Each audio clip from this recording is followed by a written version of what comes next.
বলেছে ছাদের ওই দিকটা তুই যাবি না, আর চ্যালেঞ্জ করেছে তো ডান পিঠে ছেলে আর কি, ডান পিঠে ছেলে ওদিকটা ঠিক আছে, ওখান থেকে ধাক্কা দিনতে ফেলে। তোমার মতো দেখতে কিন্তু তুমি না, আমার মতো দেখতে কিন্তু আমি না, অনেক আমরা ফিল করি রাস্তাটা দেখা ব্যাপার আছে, ব্যাপার আছে। আমি আমার বাবার কাছ থেকে শুনেছি, বাবা যখন চাকরি করতো, বাবার এক কলিগ। বিশ্বাস করবেন, আমি এখানে বসে আছি, আমাদের বাড়ির দরজাদের দুপাল্লা ব্যাক পাল্লা থাকে, ঠিক আছে, ও ঝাটকা মেরে ওই পাল্লার উপরে উঠে বসে আছে।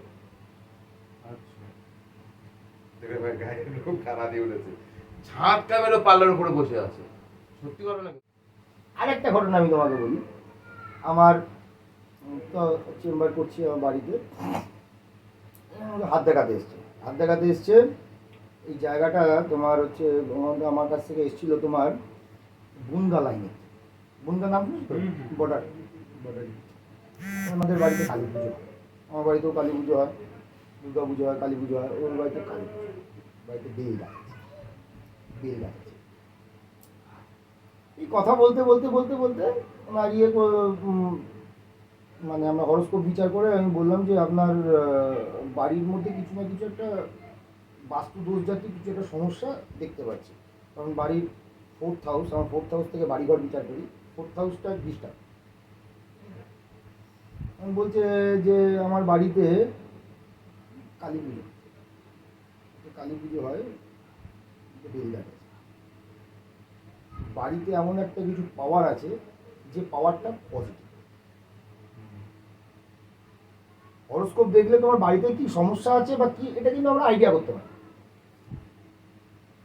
বুঝতে পেরেছি? সমস্যা না, ওরা আবার বেলগাছে পুজো পুজো দেয়, আবার ইয়ে করে। তো ওদের বাড়িতে এরকম এক বন্ধু, ওই যে জিনিসটা ওদের বাড়িতে আছে, ওই জিনিসটা ওদের কিন্তু খুব একটা কিছু সমস্যা তৈরি করে না। ওদের বন্ধু বান্ধবদের মধ্যে কথা হয়েছে, চ্যালেঞ্জ, বলেছে যে আমার বাড়িতে নিশ্চয়ই এরকম এরকম ব্যাপার আছে, বলছে আমি বিশ্বাস করি না। বলে ঠিক আছে, তাহলে তুই ছাদে যা। কোনো একটা দিনের রাত্রিবেলাতে ছাদে, আর বলেছে ছাদের ওই দিকটা তুই যাবি না, আর চ্যালেঞ্জ করেছে তো ডান পিঠে ছেলে আর কি, ডান পিঠে ছেলে ওদিকটা ঠিক আছে, ওখান থেকে ধাক্কা দিনতে ফেলে।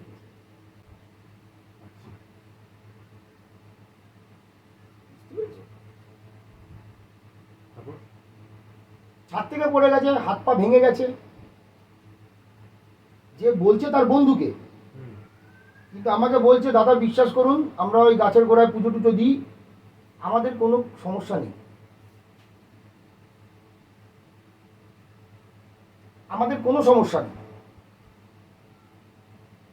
ওই জিনিসটা কি হয়েছে, ওদের না পরিবারের মতো একজন হয়ে, ওদের কিন্তু কোনো সমস্যা, বা ওদের বাড়িতে যে আসে তাকেও সমস্যা করে না, কিন্তু তাকে সমস্যা করলো, সে চ্যালেঞ্জ করেছিল, বুঝতে পেরেছো? তা খুব একটা কিছু করেনি, এখানে ধাক্কা দিয়ে ফেলে দিয়েছে।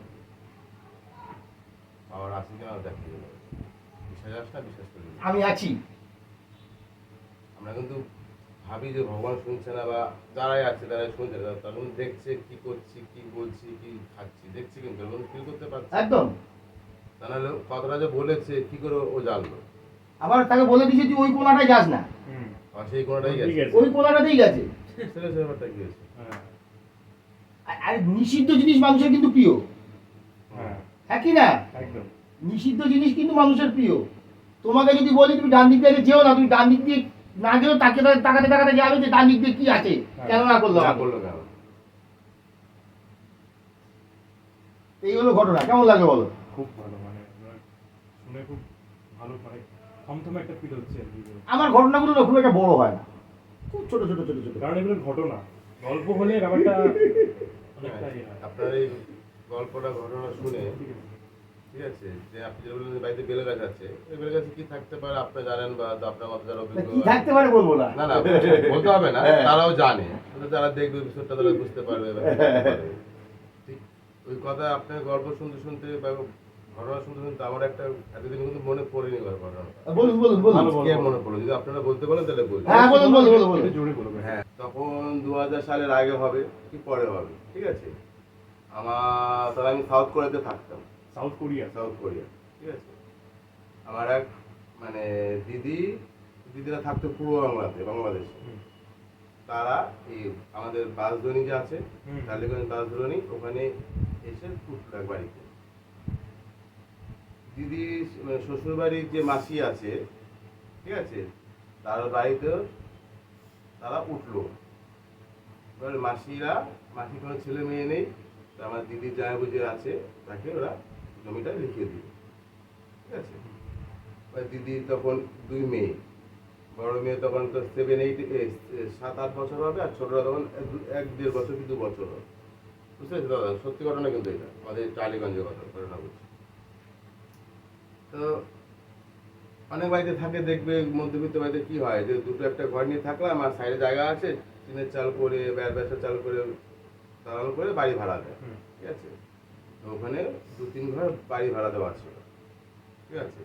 আর আমাদের এই হিন্দুদের বা সনাতনীদের বাড়িতে কি থাকে না, তুলসী মণ্ডপ থাকে না? তুলসী হুম। মঞ্চ একটাই তো থাকে, হ্যাঁ। পরিবার কতগুলো থাকে, আমরা একটা মণ্ডপই থাকে, ঠিক হ্যাঁ। আছে? তো ওখানে হিন্দুস্তানি কিছু ভাড়া ছিল কি জানি না, Non-Bengali। নন বেঙ্গলি তো থাকতো বা কারা কারা ছিল। তা দেখবে আমাদের এই হিন্দু বাড়িতে মন্দির তুলসী তলাতে অনেক পাথর অনেকে রাখে, হুম, হুম। গোল চ্যাপ্টা লম্বা, অনেক শিবলিঙ্গ, বাবার শিবলিঙ্গ, শালগ্রামও রাখি কেউ। শালগ্রাম রাখে, ওই টাইপের থাকে, দেখেছো না? তো দেখেছো তখন থাকতো। দিদিরা একদিন বলছে, যে ঘটনা শুনছি, বলছে ও রেখেছে। আর দিদির মেয়ের যখন আস্তে আস্তে বয়স বেড়েছে, 17-18 হয়েছে, যে একটা ব্যাপার থাকে মেয়েদের মধ্যে, হুম। অ্যাডাল্ট নন অ্যাডাল্ট যেটা থাকে, ঠিক আছে? ঠিক ওই সময়টা হওয়ার সময় না, হঠাৎ করে একদিন ওর শরীরের মধ্যে কেমন যেন হয়ে গেছে। আমার বাবা আমাকে কথাগুলো বলেছিল, হয়ে গেছে বলতে ও বসেই আছে মানে ও স্বাভাবিক নয়। হুম। ওদের রাখছে, এ পপি এদিকে আয়, ওদের তাকিয়ে আছে, ঠিক আছে? এবার ওর মা ডাকছে, বাবা ডাকছে, বা ওর ঠাকুমা ডাকছে, শুনছে না। তো গায়ে ধাক্কা, হ্যাঁ বলো কি হয়েছে? ও ধাক্কা দেওয়ার পর ওরকম একটা ফিল করছে কি হয়েছে, ও হুশ আসছে। ঘুষ আসছে। দিন যাচ্ছে মানে না করে আস্তে আস্তে না ওর মধ্যে বাড়ছে ওই জিনিসটা, ঠিক আছে? তো এখন বাড়ছে। এবার মা মাঝে মধ্যে ডাক দিলে হয়তো খুব মানে রাগান্বিত, ক্রোশ হয়ে যাচ্ছে, এসে বলতেন যাবো না, আমি খাবো না, আমাকে ছাড়ো, এরকম বলে ফট করে বাইরে বেরিয়ে যেত। এবার ওই বয়সে একটা বাড়ির মেয়ে যদি বাইরে বেরিয়ে যাবে, আমার চিন্তা হবে, হুম। ধরে আবার হাত ধরে নিয়ে আসতো, কি হচ্ছে বল। এবার ওরা ফিল করেছে যে মেয়েটার না কিছু হয়েছে, ডাক্তারের কাছে নিয়ে গেছে, ডাক্তার বলছে না কিছু এগুলো হয়নি, কোনো ও শারীরিকভাবে ফিট আছে, ঠিক আছে? তারপরে এবার আমার বাবা যখন আমাদের বাড়ি বেলুগড়াতে ছিল, বাবা তখন বাবাকে ফোন করলো, মামা এই ব্যাপার, কি করি বলুন তো? তা বাবা একদিন গেল, ওখানে গেল, যাওয়ার পর দেখছে বাবা কি জানতো না জানতো আমি জানি না, বলা ঠিক হবে না, তারপরও বাবাকে দেখে না ও ঘর থেকে বেরিয়ে গেছে। এবার ডেকে নিয়ে এসছে, এবার দাদু নাতিন সম্পর্ক হয়, ডেকে নিয়ে এসছে, বসছে। বাবা আমাকে যা বললো, আমি মানে ফিল করছি এটা, বলে আমি এখানে বসে আছি, আমাকে বলছে বাবু তুই বিশ্বাস করবি না, আমি এখানে বসে আছি, আমাদের বাড়ির দরজা দেখুন 2 পাল্লা ব্যাক পাল্লা থাকে, ঠিক আছে? ও ঝাটকা মেরে ওই পাল্লার উপরে উঠে বসে আছে। আচ্ছা। দেখে আমার গায়ে লোক কানা দিয়ে উঠেছে, ঝাটকা মেরে পাল্লার উপরে বসে আছে। সত্যি কথা না কিন্তু এটা।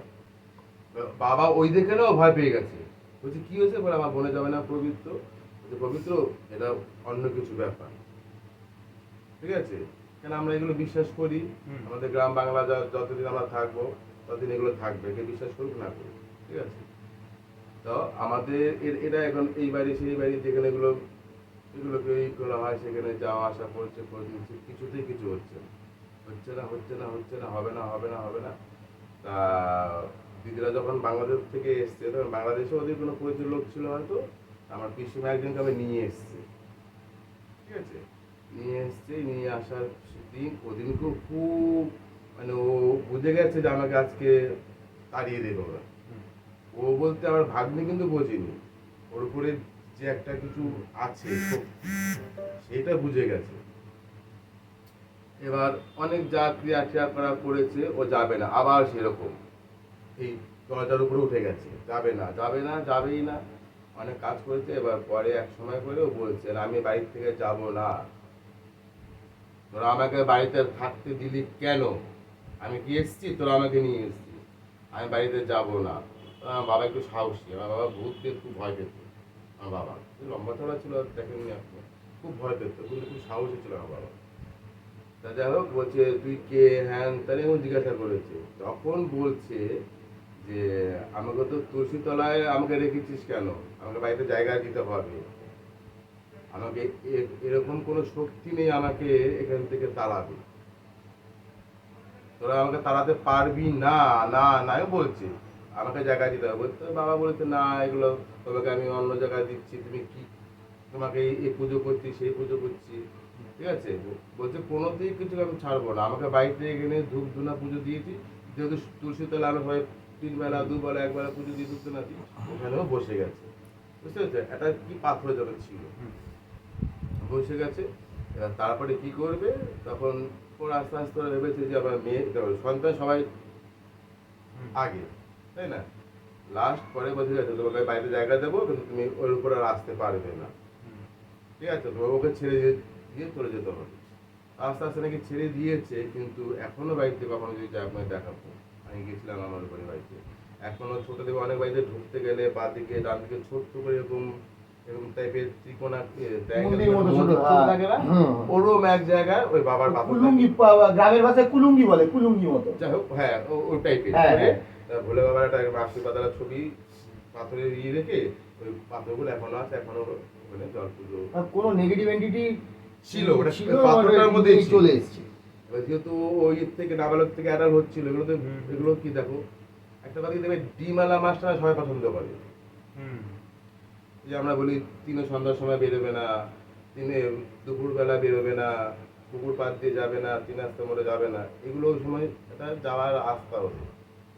ওই সময় যেই পড়বে, তুমি ওখানে যাও না, তুমি সাইড দিয়ে যাচ্ছ, যেরকম অনেক বললো না ডিমালা মাছ বলতে, বুঝতে পেরেছো, ওই টাইপ যারা আছে বা যেগুলো, তারা ওরা একটা হয় বেশি, বুঝতে পেরেছো। ও যেহেতু না বালক ছিল, সাবালক হচ্ছে, ওই পিরিয়ডের সময়টাই ওকে ধরে ফেলেছে, কিন্তু বাড়িতে থাকতে একটা গন্ধ আছে। এই জন্য তোমায় বলছিলাম না যে মা বোনেদের যখন বিশেষ দিনগুলো আসে, ঋতুকাল চলে, তখন সাবধান, গর্ভাবস্থায় খুব সাবধান। এগুলো আমি আগেও তো তোমার আলোচনা ঘটনা নয়, কিন্তু এটা শক্তি। আমি যখন বাবা বলেছেন কি বলো, বলে হে রে বাবু, আমি অবাক হয়ে গেছি, এইটা কোনো হয়তো পাল্লার উপরে কি করে উঠে গেল, এক ঝাটকা মেরে পাল্লার উপরে উঠে গেছে। এইটা ভৌতিক খুব একটা নয়, কিন্তু না, অপদেবতা বা উপদেবতা কিছু একটা ব্যাপার ছিল, বুঝতে পেরেছো। এখন আপনি এই সম্পর্কে একটু বলে দিন ভিউয়ার্সদের বা যারা দেখবে ভিডিওগুলো। তো বললাম এটা ভৌতিক নয়, আমরা অনেকে ভুল বশত বললাম পাথর রেখে দিই বাড়িতে, তুলসী তলা বাড়িতে রাস্তাতে কিছু নিয়ে আসা, তোমাকে বলছিলাম যে রাস্তায় কিছু পড়ে আছে কুড়িয়ে আনবে না, পয়সা ধরো রাস্তায় পড়ে আছে, পয়সা কুড়িয়ে নিয়ে চলে আসবে, সোনা রাস্তায় পড়ে সোনা জিনিস কুড়িয়ে নিয়ে চলে আসবে, কিছু জিনিস পাথর, কোনো সুন্দর মূর্তি দেখলে তোমার চোখের সামনে পড়ে আছে রাস্তায়, কুড়িয়ে নিয়ে চলে আসলে। বাইরের থেকে কোনো কিছু কুড়িয়ে টুড়িয়ে না বাড়িতে আনা ওটা ভালো না, কোনটার ভেতরে কি আছে এটা তুমি জানো না। এবার যে ভাড়াটিয়াটা করে রেখেছিল হয়তো সে নেই, চলে গেছে, কিন্তু সে তো আর পাত্র নিয়ে যায়নি, হ্যাঁ, সেও তো জানে না যে ব্যাপারটা ওখানে রয়েছে, সে ও রেখে পাথর ওভাবে রেখে চলে গেছে, ও জানে না ওটা ভালোর জন্য কি খারাপের জন্য এনেছে, কিন্তু পরবর্তীতেও চলে গেছে, ওরা চলে গেছে, ওটা ছিল। এবার সবাই তুলসী তলায় পুজো দেয়, ধূপ ধুনা দেয়, থাকতে থাকতে থাকতে একটা পাওয়ার ওখানে নিয়ে বসে গেছে। এই পাথরের এখনো আজকে 2024 সালে ঘটনা বলছি, বলে তোমাকে যদি কখনো যাও আমি তোমাকে দেখিয়ে দেবো আমার বোনের বাড়িতে, এখনো সেই মন্দিরের মতো কুলুঙ্গি নাকি কুলুঙ্গি ওটা এখনো আছে। এই যে পাথর বলছে, তো পাথর বললো, আমার একটা কথা মনে পড়ে গেল।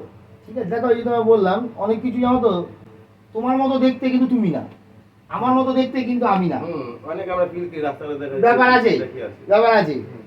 আমি আমার বাবার কাছ থেকে শুনেছি, বাবা যখন চাকরি করতো, বাবার এক কলিগ, বুঝলেন, বাবার এক কলিগ, সে প্রচণ্ড শিবভক্ত, খুব শিবভক্ত, মানে শিবরাত্রি, অঘর চতুর্দশী এই দিনগুলো ও বিশেষ বিশেষ জায়গায় শিব পূজা করতো, শ্মশানে মশানে গিয়ে ঘুরে শিব পূজা করতো, বাড়িতেও বড় শিবলিঙ্গ প্রতিষ্ঠিত।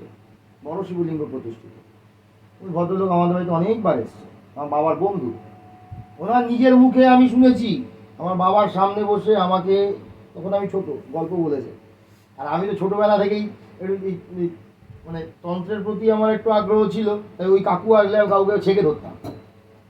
আস্তে আস্তে মা যেমন আমাকে টেনে নিয়ে গেল, ওই রাস্তাতেই টেনে নিয়ে গেছে। যার যেরকম হ্যাঁ, তাদের ওই কাকু আসলে কাকু গল্প করতাম, এই কি ওইটা কি হ্যান কি ত্যান কি, তন্ত্রের বিভিন্ন রকম প্রশ্ন মনে উঠতো, আমি জিজ্ঞাসা করতাম। এই কথা বলতে বলতে ওই কাকু আমাকে একদিন গল্প বলছে, আমাকে বাবু বলছে, কাকু বলছে, বলছে কাকু শোন তাইলে তোকে একটা কথা, এরকমভাবে বলছে, একটা কথা বলছে। একবার শিবরাত্রি, ওই ভদ্রলোক শিবরাত্রিতে বাড়িতে শিব পূজা সেরেছে, আরও 3-4-5টা বন্ধুকে জুটিয়েছে, 3-4-5টা বন্ধুকে জুটিয়ে বলছে চল অমুক শ্মশানে যাবো, আজকে শিব পুজো করবো। বুঝতে পেরেছো? শ্মশানে শিব মন্দির, প্রত্যেক শ্মশানে শিব মন্দির বা কালী মন্দির থাকেই। বুঝতে পেরেছো? আর তন্ত্রমতে শিব পূজা তো একদম মধ্যরাত্রি থেকে পূজা শুরু করবে বা ইত্যাদি কোনো কর্ম করবে। তন্ত্রের তো অনেক ক্রিয়াকর্ম থাকে, মানে বলা ঠিক না, সমস্ত খুলে বলা উচিত না। মধ্যরাত্রি থেকে শিব মন্দিরে পূজা শুরু করেছে, 4-5 জন মিলে গোল চক্রের আকারে বসে বিভিন্ন রকম উপাচার, তন্ত্রে যা যা শিব পূজার উপাচার আছে সব উপাচার নিয়ে পূজা আরম্ভ করেছে। পূজা কমপ্লিট হয়নি, পূজা মাঝপথে দেখছে তোমার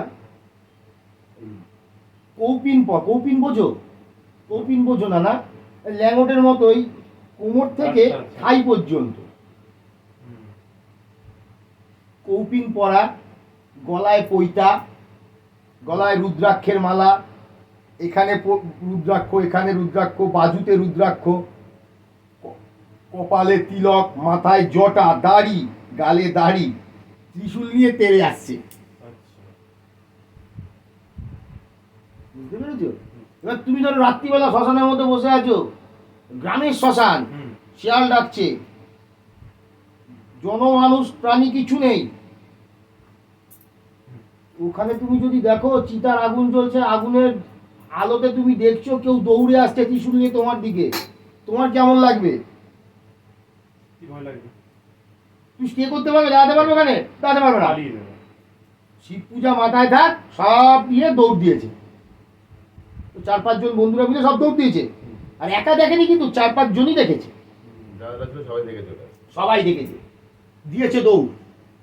বুঝতে পেরেছো?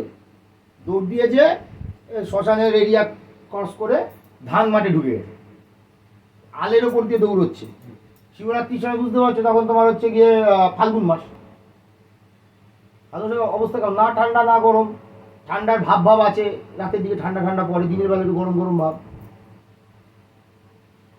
মা আল দিয়ে দৌড়তে দৌড়তে গ্রামে ঢুকেছে, দৌড়িয়ে পড়ে গেছে, পড়ে সেন্সলেস হয়ে গেছে। কটার সময় পড়েছে আর কতক্ষণ অজ্ঞান ছিল সে আমাকে বলতে পারেনি। বুঝেছো? গ্রামের দিকে তো সকালবেলা ভোরবেলা ওই 5টা 5:30টার দিকে সবাই চাষবাসে যায়, লোকজন যাচ্ছে, হয় তুলে গাছের গোড়ায় বসিয়েছে, মাথায় জল টল দিয়েছে, গায়ে হাত দিয়ে দেখছে জ্বর, একজনের না প্রত্যেকের জ্বর এসে গেছে, প্রত্যেকের জ্বর এসে গেছে। ঠাকুরমশাই ছিল, বলছে কি হয়েছে, দেখছে পুরোহিতের মতো ড্রেস পরা, বলছে কি ব্যাপার আপনারা এখানে কি, কোথায় এসেছিলেন? আমরা ওই শ্মশানে, কালকে শিবরাত্রি ছিল তো ওই শ্মশানে আমরা শিব পূজা করতে এসেছি। বলছে আপনি করেছেন কি? ওটা তো শিব মন্দিরই না, ওটা তো ভৈরবের মন্দির। ওটা তো ভৈরবের মন্দির, সব শিবলিঙ্গই যে শিব হবে কথা না, ওটা ভৈরব। তুই বক্রেশ্বর গেছো? অনেকদিন আগে, অনেক ছোটবেলায় গেছো? দেখবে বক্রেশ্বরে 2টো শিব মন্দির আছে, একটা দেবী মহিষমর্দিনীর বাম দিকে একটা শিব মন্দির আছে, উনি হচ্ছেন বক্রনাথ মহাদেব বা বক্রেশ্বর মহাদেব, যেটাই বলে বলি। আর মায়ের মন্দিরে ঢুকতে বাঁ দিকে গর্ভ নিচে চলে যাচ্ছে, সিঁড়ি ডাউন সিঁড়ি চলে যাচ্ছে, ওটা শিবাজি। উনি হচ্ছেন বটুকনাথ ভৈরব। ওই বটুকনাথ ভৈরবের কিন্তু আমিষ দিয়ে পুজো হয়, আমিষ ভোগ হয় বটুকনাথে। ঢুকতেই যে মা দুর্গার মুখে মায়ের কাছে হাড়ি কাঠ বসানো আছে, দেখেছো? বলি কিন্তু মায়ের উদ্দেশ্য হয় না, ওই বলি ভৈরবের উদ্দেশ্য হয়। ওই শিবলিঙ্গ যেরকম রয়েছে, উনি বটুকনাথ ভৈরব। সব শিবলিঙ্গ যে শিব হবে তার কিন্তু কোনো কথা না। তা ওখানে যে শিবলিঙ্গ ওটা ভৈরব হিসাবে প্রতিষ্ঠিত, বুঝেছেন? ভৈরবের মাথায় করেছে শিবের পুজো। হতে পারে ভৈরব নাথই তেরে এসছে, আর নাহলে ওখানে কোনো রাত্রিবেলা কোনো অঘরী কাপালিক বা তান্ত্রিক কেউ ছিল যে চাইনি যে এখানে শিব পুজো হোক, মন্ত্র উচ্চারণ হচ্ছিল, সে তারা করেছে। এটা হতে পারে। এবং স্বয়ং ভৈরবও আসতে পারে, আর ওখানে কোনো থাকা কোনো তান্ত্রিক কাপালিক, কাপালিকরা তো মেনলি শ্মশান মশানই থাকে, অঘরী ফগরী যারা থাকে ওরা তো শ্মশানেই থাকে। সে উনি আমাকে ঘটনা বলেছে, বলে তারপর থেকে আমি কান ধরেছি, নাক ধরেছি, শিবরাত্রিতে এই বাড়িতেই শিব পুজো করি, আর কোথাও যাই না। অনেকে আমরা এগুলো কি, অনেকে যে শক্তি যে একটা আছে যেগুলো আমরা দেখতে পাই না। আমরা তো অনেক কিছুই দেখতে পারি, আর বাতাস আমরা দেখতে পারি, দেখতে পাই, এই শক্তি নেই। কি করে ফিল করবে?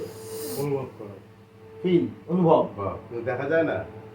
দেখা যায়। মনে করো আজকে একটা এখানে কালবাসী ঝড় উঠেছে, তুমি হাত লাগলে এখানে ফিল করতে হাওয়াটা বয়ে যাচ্ছে, তাই তো ফিল করতে পারছো। কিন্তু শক্তিটা কি করে তুমি করবে? এমন কোনো যন্ত্র আছে সেই শক্তির রেঞ্জটা মাপা যায়? আছে আছে আছে, তাই তো? আছে আছে আছে। ধরো তুমি দেখবে একটা গাছ হেলে যাচ্ছে, গাছটা এখন দাঁড়িয়ে আছে, এদিক দিয়ে হাওয়া আসছে, গাছটা হেলে যাচ্ছে, তাতে আমরা বুঝতে পারি যে কত শক্তি দিয়ে আছে। এগুলো কি সব শক্তি, তাই তো নাকি? হ্যাঁ। আপনার বাড়ির ঠাকুর ঘর বা আপনার বাড়ির মন্দির বা যেটা, ওটা কতটা এনার্জি আছে বা আপনার বাড়িতে কতটা এনার্জি আছে, এটা মাপারও কিন্তু দাদা যন্ত্র আছে, বুঝেছেন? আমি একটা যন্ত্র দেখেছি, মানে যেখানে আর কি উপাসনালয় ঘরের মধ্যে, সেই জায়গায় নিয়ে যাচ্ছে, মেশিনটা, যন্ত্রটা ঘুরছে, বুঝতে পেরেছেন? অ্যাক্টিভ করছে, যন্ত্রটা ঘুরছে, উপাসনালয় থেকে শরীরে যন্ত্রটা স্থির হয়ে যাচ্ছে। তাতে বলা যায় যে এখানে আমি অ্যাক্টিভ হচ্ছে। আমি এক বাস্তুশাস্ত্রীর সাথে গেছিলাম এক বাড়িতে, বাস্তু উনি মাপছে, আমি ওটা দেখেছি ওনার কাছে। উনি আমাকে বললো বাস্তুর এটা দেখবো আমি, আর আপনি দেখবেন কোনো নেগেটিভ বা কোনো কিছু আছে নাকি ওর মধ্যে, আপনার এই আমার দিক থেকে, অ্যাস্ট্রোলজির দিক থেকে বা তন্ত্রের দিক থেকে, ঠিক আছে? আমাকে নিয়ে গেছিল, তো আমাকে তো বললাম, আসলাম ওনার ক্লায়েন্টের বাড়িতে গিয়েছিলাম, আমাকে বললো হয়তো এই মেশিনটা কি, বললো যদি কোথাও পজিটিভ কিছু এনার্জি থাকে না, পজিটিভ যদি এনার্জি কোথাও আছে না আছে সেটা আমরা ধরি, এটার মাধ্যমে ধরতে পারি। ওটা না নড়ে মেশিনটা, ওই জায়গাটা, ওটার জন্য ওই জায়গাটা ঠিক আছে, ওই জায়গাটা ভাইব্রেশনটা ঠিক আছে, ঠিক আছে, মেশিনটা মানে রানিং থাকে, রানিং হয়, না প্রাণ খুব হচ্ছে। খুব লাইটলি নড়ছে, কিন্তু কিন্তু ওই এরিয়া থেকে যেই সরে যাচ্ছে, ঠিক আছে, স্টপ হয়ে যাচ্ছে। কত কিছু জানি না, কত কিছু দেখিনি, সেগুলি তো আমরা এত কিছু জানা সম্ভব নয় একটা জীবনে, হ্যাঁ। তাই না? এখন যখন আমরা জানবো বা জানতে পারি, তখন লোকের তখন ওই জিনিসটা দেখার, মেশিনটা দেখার পরে আমি চিন্তা করতে করতে আসলাম, আরে বাবা এটা কি যন্ত্র, আমি তো জানি না, আমি দেখিনি জিনিসটা, আপনার মধ্যে প্রথম আমি দেখিনি জিনিসটা।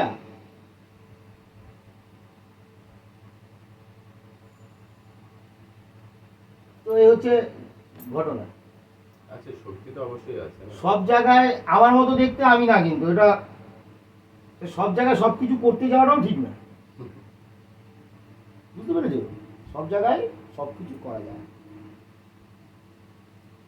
করতে গেলে খুব সাবধান, জেনে বুঝে কাজ করতে হয়। ভিডিওর বাকি অংশটা দেখতে গেলে চ্যানেলটা অবশ্যই সাবস্ক্রাইব করুন। মামা তুমি নিচে যাও, কথা বলছি তো, যাও নিচে যাও, তুমি নিচে যাও যাও যাও। মামা কাজ করে বিরক্ত করো না, তুমি যাও, মুডটা নষ্ট হয়ে যাবে বাবা, যাও।